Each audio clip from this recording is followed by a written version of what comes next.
आज हम लोग बहुभुज के बारे में पढ़ेंगे। बहुभुज को इंग्लिश में कहते हैं पॉलीगॉन। क्या कहते हैं? पॉलीगॉन कहते हैं।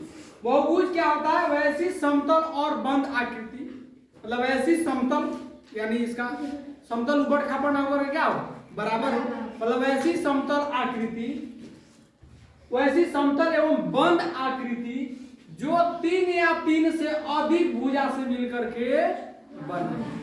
मतलब ऐसी समतल आकृति होना चाहिए वो 3 या 3 से अधिक भुजा से मिलकर के बना होना चाहिए, उसको हम लोग कहते हैं बहुभुज। एक वर्ड आया यहाँ पे बंद आकृति। आकृति होता है 2 प्रकार का, एक खुला और एक होता है बंद। अब देखिए खुला आकृति उसको कहते हैं, इसे देखिएगा, ये आकृति बंद है कि खुला है? खुला है। क्यों? यहाँ पर देखिए ये खुला है ना, लेकिन जब इसी आकृति को हम इस तरह कर दे तो बताइए आकृति खुला है कि बंद है? बंद। तो खुला और बंद वाला सिस्टम हो, समझ गए?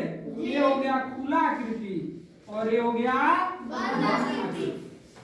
ठीक, तो वही है 2 या 2 से 3 या 3 से अधिक भुजा से मिलकर के बनाओ। अब कहिएगा भुजा का होता है सर, तो ये वो भुजा हुआ, एक ये हुआ 2 और ये हुआ 3।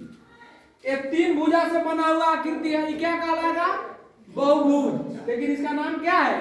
त्रिभुज। क्या नाम है? त्रिभुज। क्योंकि 3 भुजा से मिलकर बना हुआ है इसलिए इसका नाम हुआ त्रिभुज। जब हम लोग बहुभुज पढ़ेंगे तो बहुभुज में 2 टाइप का सवाल है।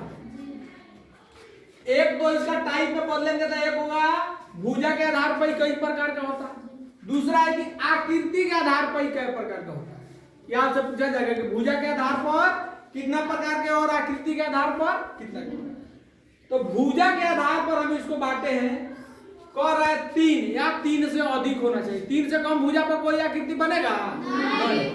तो बहुभुज के लिए कम से कम 3 भुजा का होना जरूरी है। तो चलिए 3 भुजा को हम जब मिलाए हैं तो क्या बना है हमको? त्रिभुज। इसी तरह 4 को भुजा को मिलाए हैं, देखिए 1 2 3 4, तो कौन सी आकृति बनी है? चतुर्भुज। इसीलिए 5 भुजा को मिलाया तो पंचभुज। 6 भुजा से बनेगा तो सप्तभुज। 7 भुजा से बनेगा तो सप्तभुज। और 8 भुजा से बनेगा तो अष्टभुज। और 9 भुजा से बनेगा तो नवभुज। और 10 भुजा से बनेगा तो दसभुज। यानी भुजा के आधार पर अगर इसको बांटिएगा तो ये होगा 8 प्रकार के, 8 प्रकार के। ठीक है, इसी तरह 3 से स्टार्ट होगा और आगे जितना जितना भुजा बढ़ेगा इसे इसे बढ़ते चलेगा। और यहाँ है आकृति के आधार पर। आकृति का हम लोग कहते हैं अंग्रेजी में फिगर ना जी। फिगर ज्यादा समझ में आएगा, आकृति कहा जाए तो कुछ कम समझ में आता है। देखिएगा बउआ का ध्यान सही जगह पे है ना जी, है ना? हो रहा है कि यही नहीं हो रहा है? अब है सम बहुभुज।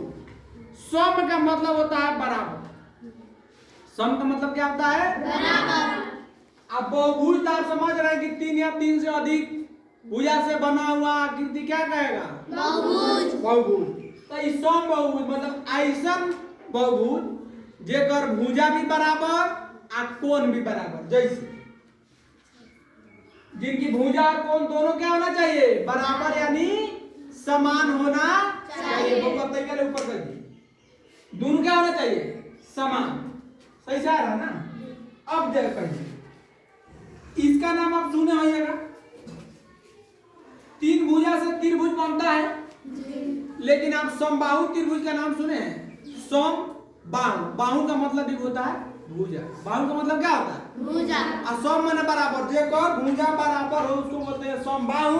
और त्रिभुज कहे तो को भुजा हो अंदर 3 को भुजा हो गया जी। अब तीनों को अगर हम बराबर बराबर कर दे तो कौन त्रिभुज हो जाएगा? समबाहु। समबाहु। तो जब समबाहु त्रिभुज होगा, थोड़ा जब फिगर दिखाएगा तो फिगर की तरफ ध्यान रखिए। जब समबाहु त्रिभुज होगा तो एक बात बताइए, जहां 2 को भुजा मिलता है इसको कहते हैं शीर्ष। जैसे देखिए ई है, वो फिगर हमारा है, ई वाला भुजा आ रहा है, यहाँ पे मिला ना जी, या ई वाला भुजा इधर मिलाएंगे, यहाँ पे मिला। तो ई जहां दोनों मिलता है एकरा के कहते हैं शीर्ष। क्या कहते हैं? शीर्ष। और जब दोनों मिलेगा तो वो कोण बनेगा ये लगे, कोण बनेगा ये नहीं, बाहर और का कोण देखे हैं, एक कोण यहाँ होगा कि यहाँ होगा, यहाँ पे होगा, यहाँ भी ये कोण बनेगा बाबू जी, यहाँ भी ये कोण बनेगा जी। लेकिन सवाल उठता है यहाँ पे कि कौन कौन बनेगा सर, कोण दो प्रकार के, एक होता है अंदर जो कोण बनता है उसको कहते हैं आंतरिक कोण या उसको अंतः कोण भी कहते हैं।